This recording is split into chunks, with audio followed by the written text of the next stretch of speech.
Cheese Bridge ဆိုတဲ့တောင်ကုန်းပေါ်ကထူးထူးဆန်းဆန်းမြို့လေးတစ်မြို့မှာလူတွေကအမောင်တို့ကိုအရန်ကြောက်ကြပါတယ်။အဓိကကြောက်ရတဲ့အကြောင်းရင်းကတော့နှစ်အတော်တန်ကြောင်ပြောလာခဲ့တဲ့တရေတတဝါပုံမြင်တစ်ပုတ်ကြောင့်ပေါ့။မြို့မှာရှိတဲ့ညစ်ပတ်ပီရည်နေတဲ့ပိုးမွားနှိမ်နေရေးသမားအာချီဘော့စနက်ချာရဲ့ပြောပြချက်အရတော့မြေအောက်မှာနေတဲ့လူပုလေးတွေကခလေးတွေကိုခိုးယူပြီးတော့အယိုးတွေကိုပါကိုက်ဝါစားတောက်တတ်တဲ့ရက်ဆက်ကြံကြုတ်တတ်တဲ့တတဝါတွေပေါ့တကယ်တော့စနက်ချာလူတွေရဲ့ကြောက်စိတ်ကိုအသုံးချပြီးတော့အာနာအဆင့်အတန်းနဲ့မြို့ရဲ့အမြင့်ဆုံးကုန်ဖို့ဖြစ်တဲ့အိုးထုတ်ဖြူကိုရဖို့အတွက်ဒီပုံမြင်ကိုတမင်တက်တက်အသက်သွင်းထားတာပါဇလန်အစမှာတင် cheese spray မြို့လေးမှာခလေးတယောက်အခုခံရတဲ့ဆိုပြီးတော့မြို့တစ်မြို့လုံးပွက်လို့ရိုက်သွားတယ်စနက်ချာဟာမြို့မျက်နှာဖုံးအဖွဲ့ဒိန်ခဲအသင်းအဖွဲ့စီကိုဇို့အတင်းဝင်သွားပြီးတော့တစ်တာလူပုလေးတွေဟာမြို့အတွက်အန္တရာယ်ရှိလို့အမြင့်ပြတ်ချေမှုန်းရမယ်ဆိုပြီးတော့တွေးထိုးပါတော့တယ်သူကဒီတက်တဝါတွေဟာ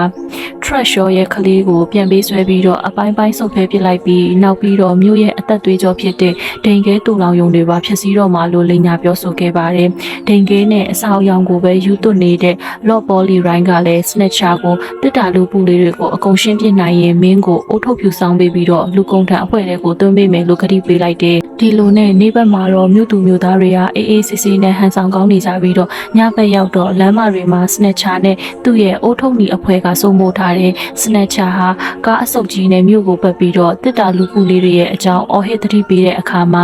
ကြောက်ချေးပါနေတဲ့မြို့ကန်တွေကတကားတွေကိုပိတ်သူတို့ရဲ့ကလေးတွေနဲ့ဒိန်ခဲတွေကိုဝက်ပြီးတော့အိမ်ထဲမှာပဲအောင်းနေကြတယ်။ snatcher နဲ့သူ့ရဲ့အပေါင်းအပါ၃ယောက်ကတော့လမ်းလျှောက်နေရင်းနဲ့သူတို့လုံနေတာတွေကကောင်းသလားဆိုးသလားဆိုပြီးတော့ဆွေးနွေးနေကြတတ်တယ်။ဒါပေမဲ့အမှန်တရားကတော့တစ်တာလူပုလေးတွေဟာအရန်ကိုအေးချမ်းပြီးတော့ချစ်ဖို့ကောင်းတဲ့တတဝါလေးတွေပါ။သူတို့ဟာညဘက်ရောက်လို့ရှိရင်လူတွေစွန့်ပစ်ထားတဲ့ပစ္စည်းအစုပ်တွေကိုကောက်ယူပြီးတော့အသုံးဝင်တဲ့တီထွေမှုတွေကိုလုပ်ဖို့အတွက်မြေပေါ်ကိုတက်လာကြတယ်။လူတွေအမြင်မှာတော့သူတို့ကပိုးမွားတိရစ္ဆာန်တွေလိုပါပဲ။ဒါပေမဲ့သူတို့ရဲ့မြေအောက်ကဘာလေးထဲမှာတော့သူတို့ဟာအရန်တီထွင်ဆန်းတင်နိုင်ပြီးတော့တယောက်နဲ့တယောက်ကူညီတတ်ကြတဲ့အပြင်သဘောကလည်းအရန်ကောင်းကြပါတယ်။သူတို့ရဲ့ကဘာလေးကပိုက်လိုင်းတွေဂီယာတွေစက်ပစ္စည်းအဟောင်းတွေနဲ့တိစောက်ထားတဲ့လှိုင်ကူကြီးတစ်ခုပေါ့သူတို့ဟာကိုယ်ရည်တွေမှာကတ်ထိုးတစ်တာတွေကိုအင်ကြီးလိုဝစ်ဆင်ထားကြပြီးတော့အန်ဒီရဲ့ကြုံလို့ရှိရင်တစ်တာတဲ့ဝင်ပုံးတက်ကြတဲ့သူတို့ထဲမှာ flash လို့ခေါ်တဲ့တစ်တာလူပုလေးဟာစက်ပစ္စည်းတွေကိုပြင်ရတာအရန်ဝါသနာပါပြီးတော့နာယီတွေအယုတ်တွေကိုပြန်ကောင်းအောင်လုပ်ရတာကိုပျော်နေတဲ့သူပေါ့ဒီတစ်တာလူပုလေးတွေကြားမှာ oak လို့ခေါ်တဲ့လူသားကောင်လေးတယောက်ရှိပါတယ်အဲ့ဒီကလေးကို fish ကဖခင်တအူးလို့စောင့်ရှောက်ပြီးတော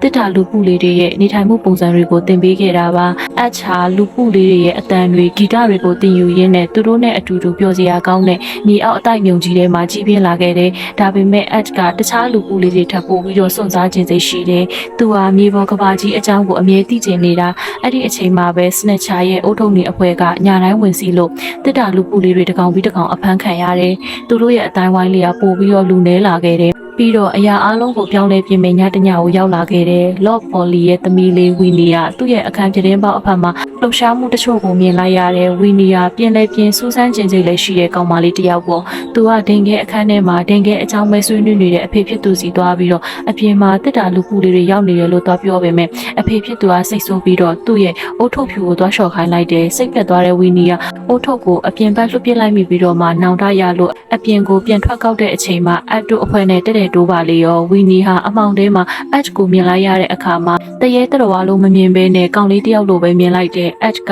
ဝီနီကသူ့ကိုကောင်လေးလို့ခေါ်လိုက်တဲ့အခါမှာကြောင်သွားတယ်။ဘာလို့လဲဆိုတော့သူကသူ့ကိုယ်သူတစ်တာလူပုလေးပဲအောင်းမိနေတာကိုအဲ့ဒီအချိန်မှာအိုးထုံနေအဖွဲရောက်လာပြီးတော့လိုက်ဖမ်းလို့အကုန်လုံးထွက်ပြေးကြရတယ်။အဖြစ်အပျက်ကြောင့်ဝီနီဟာတစ်တာလူပုလေးတွေအကြောင်းကောလာဟာလာမဟုတ်ဘူးဆိုတာရိပ်မိသွားတယ်။ဝီနီကအဖေဖြစ်သူကိုတော့ပြောပေမဲ့အဖေကဒိန်ခဲပဲအာယုံရနေလို့နားမထောင်ဘူး။ဒါပေမဲ့ snatcher ကတော့ဝီလီလွတ်ပြတဲ့အိုးထုပ်ဖြူကိုရသွားပြီးဒါကိုသုံးကမြို့ကန်တွေကိုပို့ကြအောင်ဝါရဖြန့်มาတော့တယ်အဲ့ဒီညမှာပဲအချ်ရဲ့ကျေးဇူးရှင် fish ဟာအဖမ်းခံလိုက်ရပြီးတော့အချ်ကကယ်ဖို့ကြိုးစားပေမဲ့မမီလိုက်ပါဘူးအချ်ကအရန်ဝမ်းနေပြီးတော့ငါတို့ဘာလို့အမြဲပုံနေရမှာလဲပြန်မတိုက်ခိုက်တင်ဘူးလားဆိုတာကိုစဉ်းစားမိလာတယ်ပြီးတော့လူသားတွေရဲ့ဓာတ်ပုံတစ်ပုံကိုတွေ့ပြီးတော့သူ့ကိုသူမှန်နေပြန်ကြည့်တဲ့အခါမှာသူဟာတစ်တာလူပုလေးတွေနဲ့မတူဘဲနဲ့လူသားတွေနဲ့တူနေတာကိုသတိပြုမိသွားတယ်အချ်က fish ကိုကယ်ဖို့အတွက်နေပတ်ကြီးလူလိုဝစ်စင်ပြီးတော့မြေပေါ်ကိုပထမဆုံးအချိန်တက်လာခဲ့တယ်အဲ့ဒီအချိန်မှာမြို့ရင်ပြင်ဟာမဒန်ဖရူဖရူဆိုတဲ့အမျိုးသမီးတစ်ယောက်ကပုလေးတွေခလေးစားတဲ့အကျန်းဖတ်ပြဆက်ကိုကပြပြီးတော့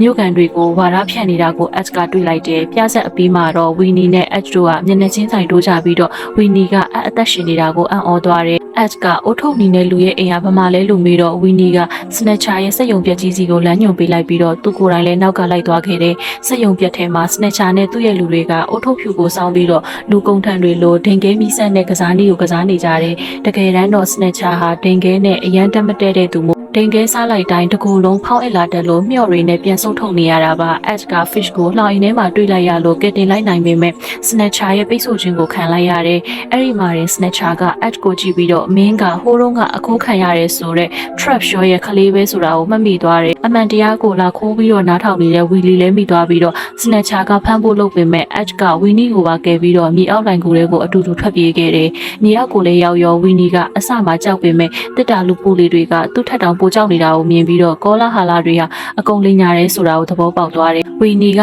H ကိုနင်ကလူသားပဲတစ်တာလူပူမဟုတ်ဘူးလို့ရှင်းပြတဲ့အခါမှာ fish ကအတိတ်ကအမှန်တရားကိုဖွင့်ပြောပါတယ်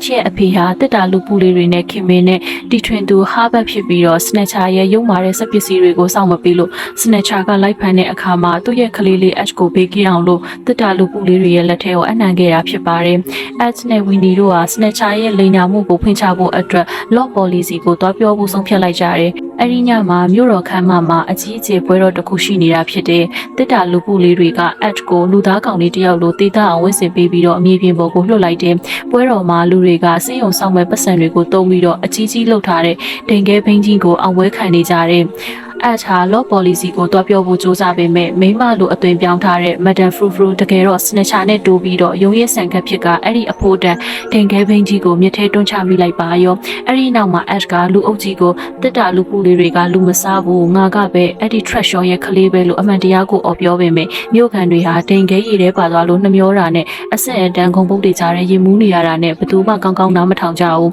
H ဟာပွဲကနေမောင်းထုတ်ခံရပြီးတော့မိအောက်ကိုစိတ်ပြက်လက်ပြက်ပြန်ပြေးလာခဲ့တယ်သူဟာကြံတဲ့တစ်တာလူပူလေးတွေကိုထွက်ပြေးဖို့ပြောပေမဲ့သူတို့ဟာကြောက်ပြီးတော့ငြိမ်နေကြတော့မှပဲစနက်ချာကသူတို့စောက်ထားတဲ့စက်ယုံကြီးကိုမောင်းပြီးတော့မြေအောက်ကူတွေကိုတကြိမ်ကြိမ်နဲ့ဝင်စီးပါတော့တယ်စက်ယုံကြီးကမြေအောက်ကဘာကိုဖျက်ဆီးပြီးတော့တစ်တာလူပူလေးတွေကိုအကုန်ဖမ်းဆီးသွားသလိုအချာလည်းတတိလစ်ပြီးတော့အဖမ်းခံလိုက်ရတယ်အတတိယလာတာနဲ့စောက်ထိုးအခြေခံထားရပြီးတော့ဘေးမှာယူးကြောင်ကြောင်ဖြစ်နေတဲ့အဖိုးကြီးတယောက်ကိုတွေ့ရတယ်အဲ့ဒါကတော့စနက်ချာနှစ်အတော်တန်ကြာပိတ်လောင်ထားတဲ့သူ့ရဲ့တကယ်အပေဟာဘတ်ပဲဖြစ်နေပါတယ်စနက်ချာဟာတစ်တာလူပူလေးတွေကိုအမိုက်ညက်ဆက်ကြီးတဲ့ထည့်ပြီးတော့ဖိချဖို့လုပ်နေတဲ့အခါမှာ H ကတစ်တာလူပူလေးတွေကိုတစ်တာထဲမှာပဲပုံမနေဘဲနဲ့ရုံထွက်ချစမ်းမှာလို့အော်ဟစ်အားပေးပေမဲ့သူတို့ကကြောက်ပြီးတော့မလှုပ်ရဲကြဘူးစက်ကြီးကဝုန်းကနေနဲ့ဖိချလိုက်ပြီးတော့တစ်တာတွေကအပြားလိုက်ဖြစ်သွားတာကိုကြည့်ပြီးတော့ H တယောက်သူ့မိသားစုကြီးတည်သွားပြီလို့အောင်မေကငိုကြွေးပါတော့တယ်စနက်ချာဟာအဲ့ဒီအပြားလိုက်ဖြစ်နေတဲ့တစ်တာတွေကိုလော့ပေါ်လီရဲ့အိမ်ရှိကိုတည်သွားပြီးတော့တစ်တာလူပူလေးတွေအကုန်မြုံတုံးသွားပြီးလို့တက်သေးပြကအုတ်ထုတ်ဖြူကိုအတင်းတောင်းတယ်မြို့ကန်တွေကလည်းစနက်ချာကိုအမွှန်းတင်ပြီးတော့အုတ်ထုတ်ဖြူကိုဝိုင်းပေးဖို့ပြောကြတယ်လော့ပေါ်လီကမလွဲတာပဲနဲ့အုတ်ထုတ်ဖြူကိုပေးကန်ဒီမှာပဲစနက်ချာဟာနောက်ဆုံးကြံတဲ့တစ်တာလူပူလေးတကယ်တမ်းတော့တစ်တာထဲမှာထည့်ထားတဲ့ H ကိုဆက်ရမိဖို့တွေကိုပြစ်ထည့်ဖို့လုပ်တယ်ဝီနီကအဖေကိုတားမရတဲ့အစုံမှာစနက်ချာရဲ့လူယုံနှစ်ယောက်ဖြစ်တဲ့ Trot နဲ့ Pique စီကိုသွားပြီးတော့အမှန်တရားနဲ့ဖြောင်းပြတဲ့အခါမှာသူတို့ဟာစိတ်ပြောင်းပြီးတော့ H ကိုကယ်ဖို့ကြိုးစားကြတယ်အဲ့ဒီအချိန်မှာပဲအံ့ဩစရာကောင်းတာက H ရဲ့အဖေမောင်းလာတဲ့နောက်ထပ်7လုံးနဲ့အတူတူတစ်တာလူပူလေးတွေကအသက်ရှင်လျက်ပြန်ပေါ်လာတာပါပဲတကယ်တမ်းတော့ app အော်ပြောခဲ့တဲ့စကားကြောင့်သူတို့ဟာစက်ကြီးဖိမချခင်မှာပဲတစ်တာတွေကနေအချိန်မီရုံထွက်ပြေးနိုင်ခဲ့တာဖြစ်ပါတယ်တမျိုးလုံးလည်းအမှန်တရားကိုမြင်ပြီးတော့ပွက်လောရိုက်ကုန်ကြတယ်စနက်ချာဟာအရှုံးမပေးဘဲနဲ့လော့ပေါ်လီရဲ့အုတ်ထုတ်ဖြူကိုအတင်းလူပြီးတော့စက်ရုပ်ကြီးနဲ့မြို့ထဲကိုရှောက်ငွေပါတယ်အဲ့ဒီအခါမှာတော့တစ်တာလူပူလေးတွေဟာကြောက်မနေတော့ဘဲနဲ့ H နဲ့အတူတူစက်ရုပ်ကြီးပေါ်ကိုတက်ပြီးတော့ကျိုးတွေကိုဖျက်စက်တွေကိုဖျက်ဆီးဖို့လုပ်ကြတယ်နောက်ဆုံးစက်ရုပ်ကြီးပြိုလဲသွားပြီးတော့စနက်ချာရဲ့လူပေါ်ဂတ်စတဲကလည်းစက်အောက်ကိုပြီးသွားခဲ့တဲ့